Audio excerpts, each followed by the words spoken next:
Hi, and welcome back to the Veggie Vlog. Today I'm going to be planting some radish and spinach straight into my raised bed.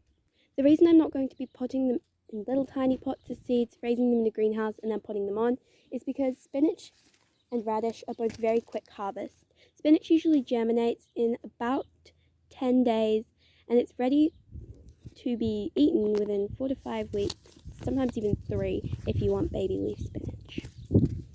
So I'm going to be planting some of this in this bed and also the radish on the other side, which is again a quick growing one and does not take as long as some other things, so therefore can be planted straight into our raised bed. But first we're going to prepare our raised bed. So I have an empty raised bed apart from some celeriac at the end, but celeriac takes a very long time to grow, so we're just going to leave that there for now. It's probably ready to be harvested, but I'm not going to harvest that just yet. So due to the fact we have very nitrogen rich soil, I don't really put anything on my raised bed other than cover crops when I'm not growing anything in them. For example, to restore nitrogen into this raised bed, we planted some broad beans which return the nitrogen that's been taken to the soil, so that next when I plant some corn, there will be nitrogen in the soil for the corn to absorb. Corn takes nitrogen from the soil, which is why you need to make sure your soil is nitrogen rich when growing vegetables such as corn. So in this bed, all we really need to do is some de-weeding and a slight cultivation of the soil without disturbing it too much, because there's good root systems and all sorts of things in this bed. We don't want to mess that up. So I'm going to start with some de-weeding. For my weeding, again, I use no chemicals, pesticides, fungicides, anything like that, because as John Seymour rightly quoted, "Sides means poison to the small-scale gardener." So all I have with me today is my trusty hand trowel, and we're going to make sure every single weed in this bed is gone.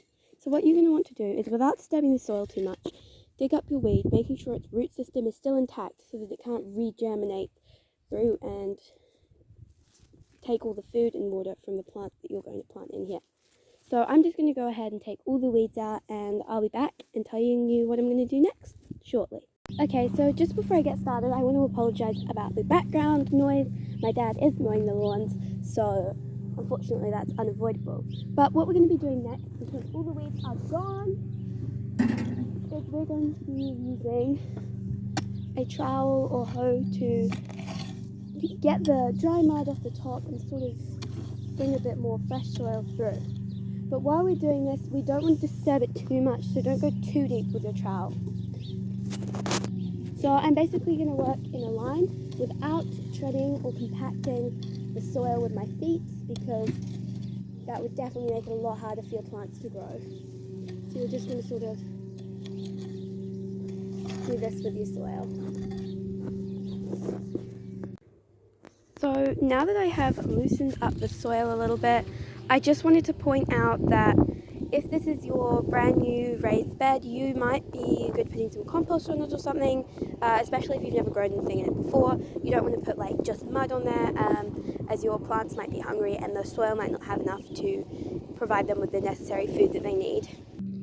Okay, so now that we've done what we've done to the soil, we want to, with our handheld shovel or our hoe, do some rows in the soil, like little trenches, approximately 45 centimeters apart from each other. These little dents don't really have to be very big. They only need to be about 12 millimeters deep, or around about half an inch. So I'm just going to do a few rows of this until basically I'm just going to do half a bed, and I'll do the next half a bed soon. These rows are for our spinach.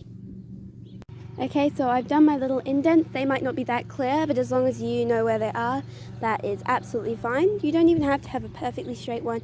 It's just nice to have a straight row. Okay, so now I'm getting my pack of seed. I am growing this spinach, which is hybrid number 7. There is a few different types of spinach. They may be slightly different, but honestly, it doesn't really matter. They all have a very similar germination time, and they all harvest in around the same time. But if you are a bit fussed about things like that, and that's fine, just make sure you label sufficiently so you know what everything is. I highly suggest using labels, especially if you're doing certain types of spinach or anything like that. Okay, so I've got a few spinach seeds, and spinach seeds need to be sown in their rows approximately, I reckon, about 3 centimeters apart.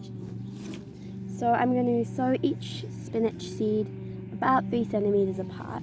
It doesn't have to be perfect, but it is nice if you have a very clearly defined spinach plant. Although you could transplant later, put them neater in the bed when they're bigger, and obviously this might not be perfect because all your spinaches might not germinate and you might not have all of the seeds that you planted. But just plant about 3 centimeters apart, and we're going to plant up all these rows, and then that'll be the spinach done. Okay, now my 4 rows of spinach are done. I'm going to put the seeds back in their packet, and I'm going to cover the rows with the soil that we dug off to get the row.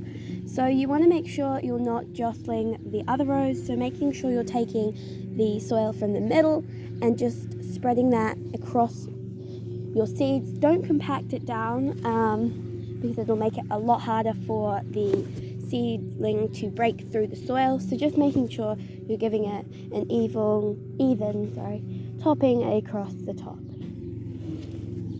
You want to do that for all of our rows, and then we're going to move on to the radish. Okay, so next we're going to be growing some radish.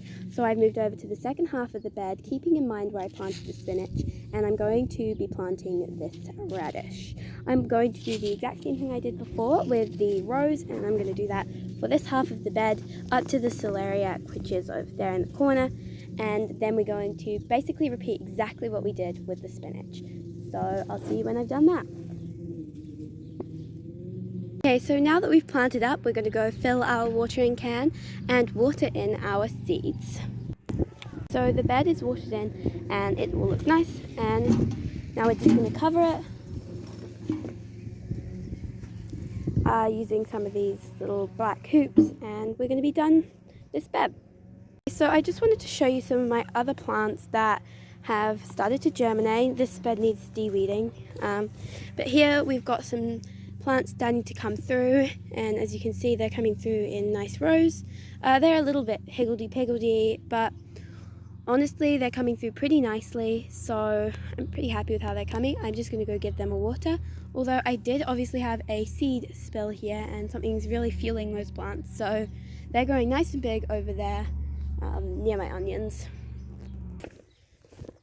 I also have some climbing beans over here. Unfortunately their bamboo poles fell over in the strong wind, but they all appear to be okay. And here I have some marigolds, which yes are a flower, but they're a great companionship plant because they encourage the good things and discourage the bad things in the soil. So I definitely suggest planting things with others. Here's some more, and yeah, that's pretty much it. Thanks for watching the veggie vlog. Goodbye!